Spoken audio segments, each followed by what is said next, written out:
What makes Donald Trump both one of the most feared and admired figures in modern American politics? Why do liberals see him as a threat to democracy, while many conservatives rally behind him as a champion of traditional values and economic growth? And why does Kamala Harris's name evoke such strong reactions among Republicans? We'll attempt to answer those questions and more. Welcome to Whispers of the White House. Hello, my wise listeners. Thank you for joining me today. I'm Dr. Heather Wisdom. Today is going to be a big one, and I'm going to try to do it as unbiased as possible.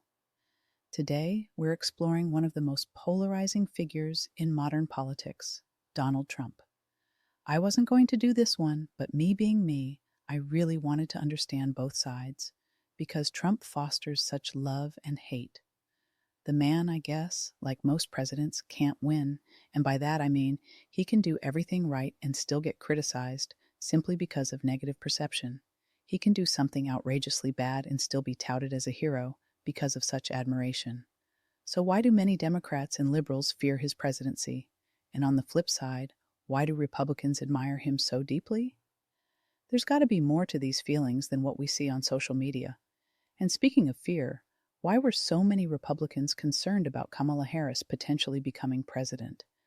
Let's dig into the fears, admiration, motivations, perceptions, and misperceptions, as well as the role of media in shaping political identities in America. Let's start with one of the most significant reasons for liberal concern: Donald Trump's appointment of 3 Supreme Court justices, Neil Gorsuch, Brett Kavanaugh, and Amy Coney Barrett. Their confirmations created a conservative majority on the court, changing its balance for a long time. This concern became a reality in June 2022 when the court overturned Roe v. Wade, removing nearly 50 years of federal protections for abortion rights.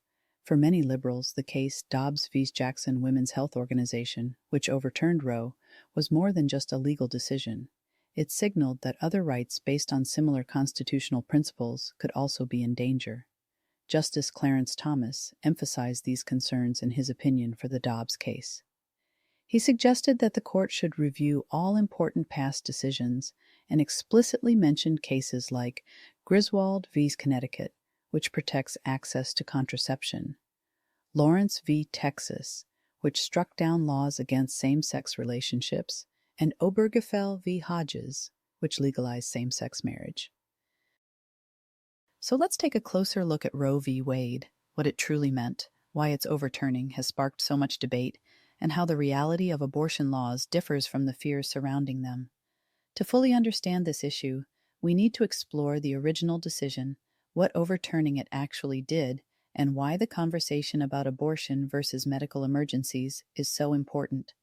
When the Supreme Court decided Roe v. Wade in 1973, it established a federal right to abortion under the constitutional right to privacy. The ruling effectively prevented states from banning abortion outright, particularly before the point of fetal viability, which is generally around 24 weeks. However, Roe left room for states to regulate abortion after viability or impose other restrictions, such as waiting periods or parental consent laws. For nearly 50 years, this federal standard provided consistent nationwide protections for abortion access, regardless of where someone lived. In 2022, the Supreme Court's decision in Dobbs v. Jackson Women's Health Organization overturned Roe v. Wade, ending the federal protection for abortion and returning the authority to regulate abortion to the states. For conservatives, this was celebrated as a victory for federalism and the principle that states should govern themselves on issues not explicitly outlined in the Constitution. Advocates argue that abortion laws should reflect the values of local populations and be determined by state legislatures rather than imposed by federal courts. This shift allows states like California and New York to expand abortion access, also allowing Texas and Alabama to implement stricter restrictions, while others, like Georgia and Florida, have gestational limits ranging from 6 to 15 weeks. Another crucial distinction often misunderstood in this debate is the difference between abortion and miscarriage care. Abortion refers to the intentional termination of a pregnancy, while a miscarriage, or spontaneous abortion, occurs naturally and may require medical intervention. Critics of abortion bans sometimes claim that these laws prevent women from receiving care for miscarriages or ectopic pregnancies. However, federal law under the Emergency Medical Treatment and Labor Act, EMTALA, guarantees that hospitals must provide necessary treatment for medical emergencies, including pregnancy complications. If a woman is denied care during a miscarriage or ectopic pregnancy, it is often due to a misjudgment by the provider or hospital, not the law itself. This could be a case of malpractice or the provider failing to recognize the urgency of the situation, which is a separate issue entirely. Supporters of the Dobbs decision argue that allowing states to regulate abortion fosters a more democratic process, enabling citizens to shape policies through their elected officials. Conservative states may impose restrictions based on moral beliefs, while liberal states can protect or expand abortion rights, reflecting America's ideological diversity. Next, let's turn our attention to LGBTQ+ rights. For many in the LGBTQ+ community, the Trump administration's actions represented a rollback of hard-fought gains in equality and protection. These concerns stemmed from specific policies, statements, and decisions during Trump's presidency that many felt targeted the rights and dignity of LGBTQ+ individuals. One of the most notable and controversial policies of the Trump administration was the ban on transgender individuals serving openly in the military. In July 2017, Trump announced via Twitter that transgender individuals would no longer be allowed to serve in any capacity in the U.S. Armed Forces. This announcement came as a surprise to many, including military officials, and sparked a wave of criticism from LGBTQ+ advocates and allies. To understand the reasoning behind this policy, it's important to delve into the administration's stated concerns. Trump's justification for the ban primarily centered around the perceived financial and logistical burdens associated with allowing transgender individuals to serve while undergoing gender transition. Specifically, the administration pointed to the cost of transition-related medical care, including surgeries and hormone therapy, as well as the potential impact on military readiness. The argument was that taxpayer dollars should not be used to fund gender transition surgeries or continuing medical treatments, such as hormone replacement therapy, for service members. The administration also raised concerns about the potential for these medical needs to interfere with a soldier's availability for deployment or other military duties. Trump's position was not that transgender individuals should be barred entirely from serving in the military, but rather that they could serve if they paid for their own transition-related medical care and were able to meet all other military standards. Supporters of the policy argued that the military's primary mission is national defense, and anything perceived as a distraction or drain on resources could compromise that mission. They contended that the costs associated with transition-related care, while small relative to the overall military budget, were unnecessary expenses for the Department of Defense. Additionally, some argued that the unique medical needs of transgender service members might pose challenges for deployment in combat zones or other high-stress environments where consistent access to medical care is limited. Critics of the ban argued it was discriminatory and unsupported by evidence. Studies, including one from the Rand Corporation, indicated that transition-related care for transgender service members would cost less than 0.1% of annual military healthcare spending and have minimal effects on unit cohesion. They also pointed out that other manageable medical conditions do not lead to disqualification, highlighting the bias against the LGBTQ+ community in targeting transgender individuals.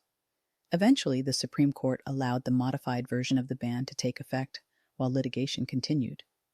Under this policy, transgender individuals could serve if they had not yet transitioned and agreed to serve in their biological sex as assigned at birth, and those who had already transitioned while serving under the previous Obama-era policy were allowed to continue serving.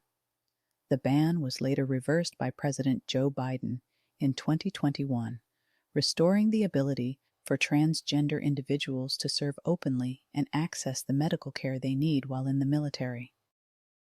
Another significant decision during the Trump administration that sparked controversy was the rollback of non-discrimination protections for LGBTQ+ individuals under the Affordable Care Act, ACA. In 2020, the Department of Health and Human Services, HHS, changed how a key part of the ACA, Section 1557, was interpreted. This section previously banned discrimination on the basis of sex in federally funded healthcare programs. Under the Obama administration, the definition of sex included protections for gender identity and sexual orientation. This meant that LGBTQ+ individuals could not be denied care or coverage just for being who they are. The Trump administration reversed this interpretation, defining sex strictly as biological sex at birth.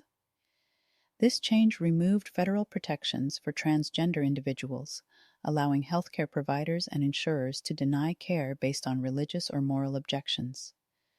The rationale behind this rollback decision stemmed largely from the Trump administration's emphasis on religious freedom and reducing federal oversight. The HHS said the change would protect healthcare providers and insurers who object to offering certain types of care, like gender-affirming treatments or abortion services, due to their beliefs. For many conservatives and religious groups, this rollback was seen as correcting what they viewed as government overreach during the Obama years. They argued that forcing providers to act against their beliefs violated their First Amendment rights. The administration aimed to balance the rights of LGBTQ+ individuals with the rights of religious providers. However, critics saw this decision as endorsing discrimination. LGBTQ+ advocacy groups worried that the change would create major obstacles for accessing essential health care, especially for transgender patients. This was particularly concerning in rural areas, where options for care are already limited. If providers can deny care, patients may struggle to get even routine services, not just gender-affirming care. This could worsen health outcomes for transgender individuals who already face high rates of mental health issues, substance abuse, and suicide.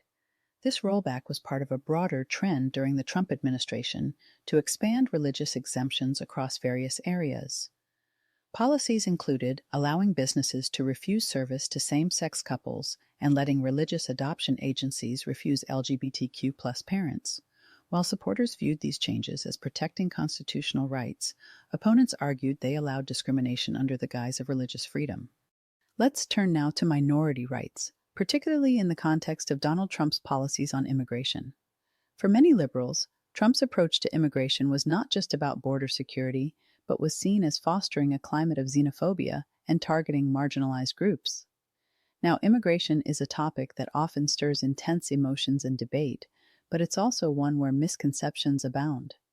One significant point that often gets overlooked is that the practice of deporting large numbers of undocumented immigrants and even separating families at the border did not begin with Donald Trump. In fact, under the Obama administration, more immigrants were deported than under any other president in U.S. history, and family separations occurred as well.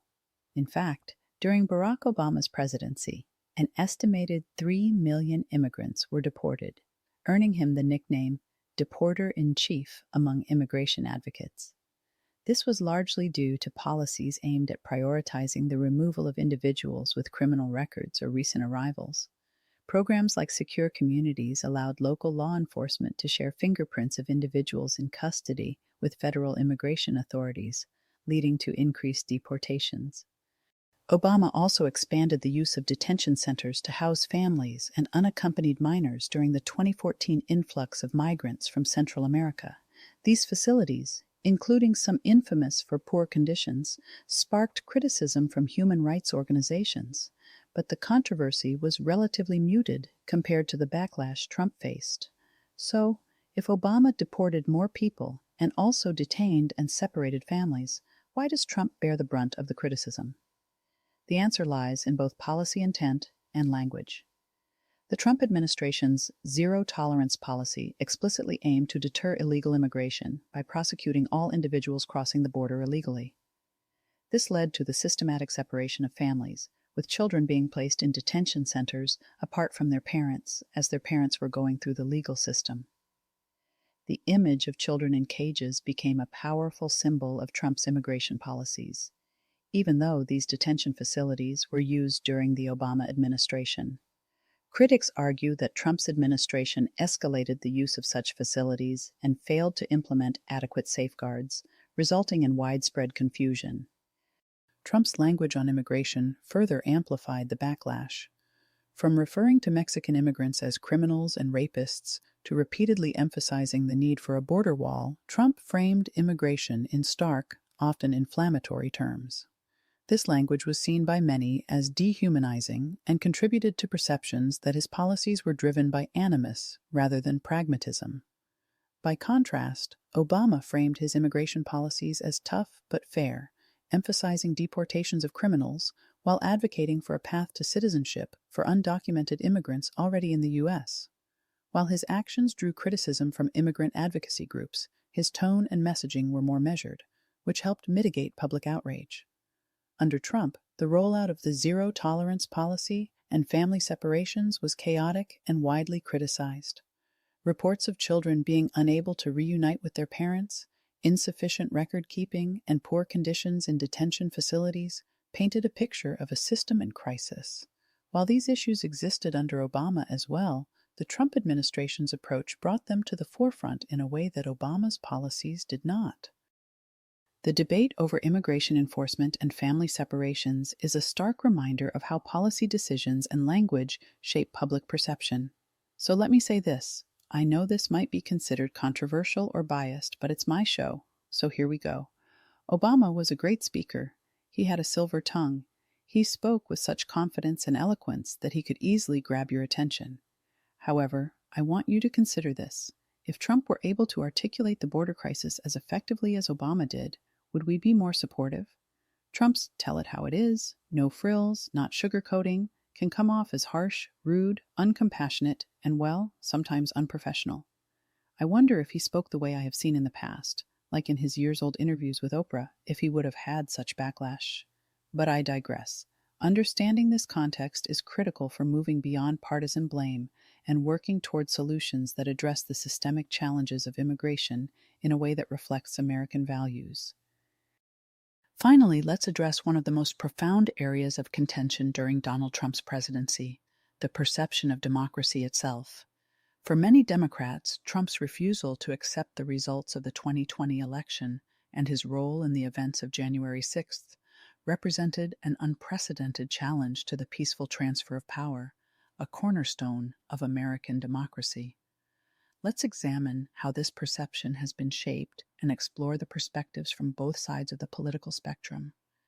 For many liberals, Trump's actions following the 2020 election crossed a dangerous line. His repeated claims that the election was rigged and that widespread voter fraud had cost him the presidency were seen as baseless by election officials, courts, and independent experts. Despite losing numerous legal challenges to overturn election results, Trump continued to assert that he had won, fueling doubt in the electoral process among his supporters. For many conservatives, however, the events surrounding the 2020 election are viewed through a different lens. Trump's claims of election fraud resonated with a significant portion of his base, not necessarily because of concrete evidence, but because they tapped into a broader distrust of institutions, including the media, the courts, and election officials. Many conservatives felt that Trump's concerns about irregularities, such as changes to voting procedures during the pandemic, were valid and deserved to be fully investigated. From this perspective, Trump's refusal to concede was not an attack on democracy, but a reflection of his determination to fight for what he and his supporters believed to be a fair process. For his base, Trump's insistence on challenging the results was framed as a defense of election integrity, even if it meant pushing boundaries that had traditionally been respected. Many conservatives argue that the scrutiny directed at Trump's rhetoric and actions ignores similar behavior by Democrats in past elections. They point to instances where Democrats questioned the legitimacy of Republican victories, such as the objections to George W. Bush's win in 2000 and Trump's win in 2016, arguing that both sides have, at times, undermined confidence in the electoral process.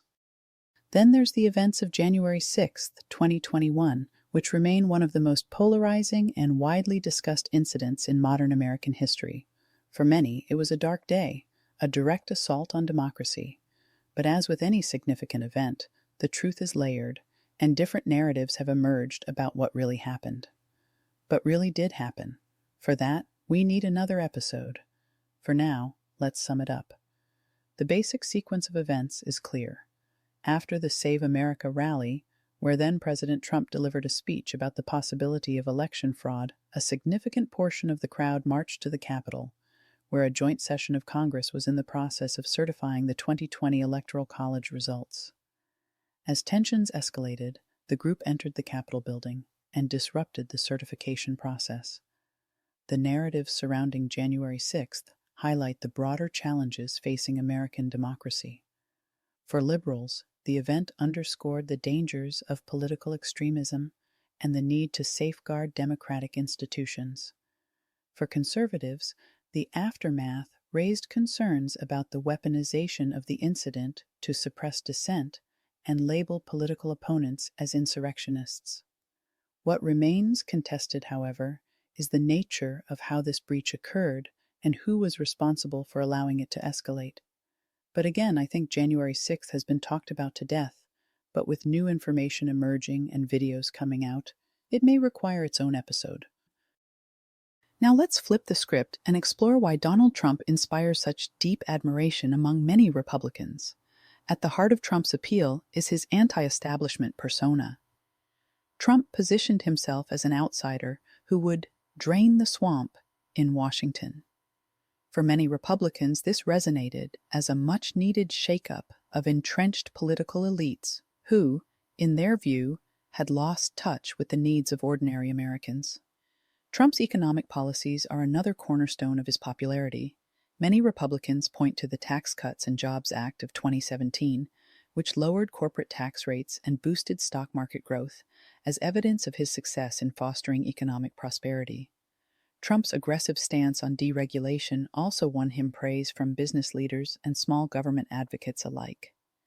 By February 2020, the unemployment rate had dropped to 3.5%, the lowest in 50 years. Median household income reached an all-time high in 2019, and wages grew fastest for lower-income earners, which Trump touted as proof that his policies benefited working Americans. His approach to foreign policy further solidified his support. Trump's America First doctrine, highlighted by his withdrawal from international agreements like the Paris Climate Accord and the Iran nuclear deal, appealed to conservatives who felt the U.S. had been overcommitted to global causes at the expense of its own interests. His tough stance on China, including tariffs and trade negotiations, resonated with voters concerned about economic competition and national security. And then there's cultural identity. Trump's unapologetic style, often framed as telling it like it is, struck a chord with many Americans who felt alienated by political correctness. Trump stands for protecting traditional American values. His supporters believe these values are under threat from progressive ideas. Shifting gears, like the liberal side expressing concern about Trump, let's examine why some Republicans expressed concern about Kamala Harris's potentially ascending to the presidency. Harris, as the first woman and person of color to serve as vice president, represents a historic shift in American politics. For many conservatives, however, her progressive track record on issues like healthcare, climate change, and criminal justice reform triggered fears of a leftward policy shift. One major area of concern was healthcare. Harris has been a proponent of Medicare for All, a policy that many Republicans view as a step toward socialized medicine. This fear dovetails with broader conservative opposition to government expansion in healthcare. Then her prosecutorial record was a source of skepticism, not just among Republicans, but also some progressives. Both worried that her approach to law enforcement, combined with progressive reforms, could lead to increased crime. Many conservatives expressed concerns that if Kamala Harris became president, she would continue or even accelerate Biden's economic policies, which they view as contributing to inflation, energy insecurity, and overregulation. Harris has been an advocate for progressive economic policies, including, as mentioned, Medicare for All, expanded social welfare programs, and would prioritize government spending over fiscal discipline, exacerbating inflationary pressures. Conservatives fear her presidency would push the U.S. further toward government-driven economic models, increasing spending and taxes. Given these economic comparisons, many voters aligned with Trump in 2024 because they saw him as a leader who prioritized economic growth, job creation, and energy independence. His focus on reducing regulations, cutting taxes, and promoting American manufacturing resonated with working-class voters and small business owners who felt squeezed by inflation and rising costs under Biden. Additionally, Trump's ideas on restoring economic normalcy and returning to the prosperity of his pre-pandemic years appealed to voters who felt left behind during the Biden administration. These fears about Harris's potential presidency further galvanized support for Trump as his voters sought to prevent what they saw as a continuation of economically damaging policies. For many Trump supporters, the 2024 election was less about cultural debates or fears over losing women's rights and more about economic priorities. Economic stability, job creation, and financial security were top concerns, particularly for working-class voters who felt the effects of inflation, rising energy costs, and stagnant wages. While issues like abortion rights dominated headlines, many of Trump's supporters believed those debates were better handled at the state level and did not resonate as directly with their day-to-day struggles. The debate over women's rights and abortion seemed to highlight deeper ideological divides. While liberals often framed the overturning of Roe v. Wade as a catastrophic loss for women's autonomy, many conservatives felt this portrayal overlooked the broader spectrum of reproductive options. Trump supporters frequently criticized the left for focusing so intensely on abortion, as though it were the only form of birth control, often neglecting discussions about preventive measures like condoms, birth control pills, and long-acting contraceptives. For these voters, the emphasis on abortion overshadowed efforts to promote education about and access to other contraceptive methods, which could reduce the need for abortion altogether. This perception led many conservatives to see the left's rhetoric on abortion as overly dramatic and disconnected from practical solutions to prevent unwanted pregnancies, neglecting to see that the left's belief was that Roe v. Wade may be just the beginning of the reversal of more rights. Ultimately, Trump supporters viewed economic policies, such as reducing taxes, controlling inflation, and supporting energy independence, as having a far greater impact on their quality of life. This focus on practical, bread-and-butter issues often overshadowed concerns about cultural and social policies, solidifying Trump's appeal as a candidate who prioritized their financial well-being. So how much of these perceptions, both the fears and the admiration, are shaped by media? Well, quite a lot, actually. Social media platforms in particular play a huge role in amplifying political polarization. Algorithms prioritize content that sparks engagement, often favoring emotionally charged posts.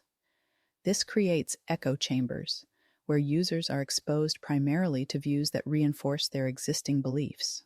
For example, liberals may encounter posts that highlight Trump's controversial speech, while conservatives are shown content emphasizing his achievements. Traditional media also plays a part. Networks often cater to specific political audiences, framing stories to align with their viewers' ideologies.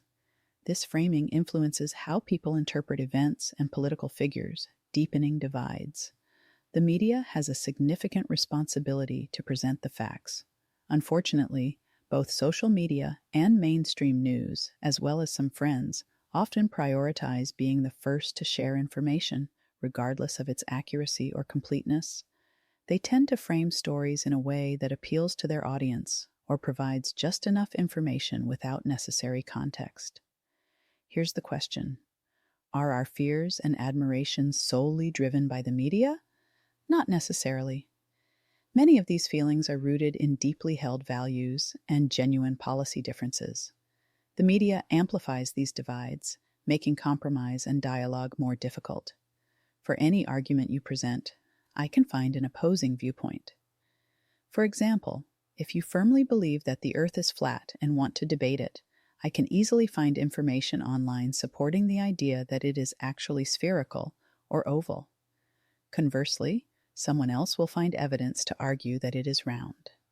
The bottom line is that whatever you believe, your online algorithms will reinforce that belief. Donald Trump and Kamala Harris represent two sides of a deeply polarized political landscape.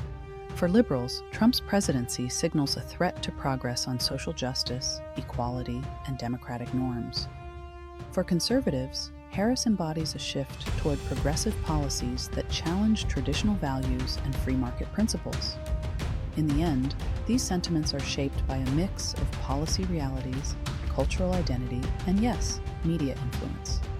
As we navigate these divides, the challenge lies in finding common ground, because no matter our differences, we all share a stake in the future of this nation. Thank you for joining me on this episode of Whispers of the White House. Don't forget to subscribe and share your thoughts on today's discussion. Until next time, stay informed, stay engaged, and as always, stay wise.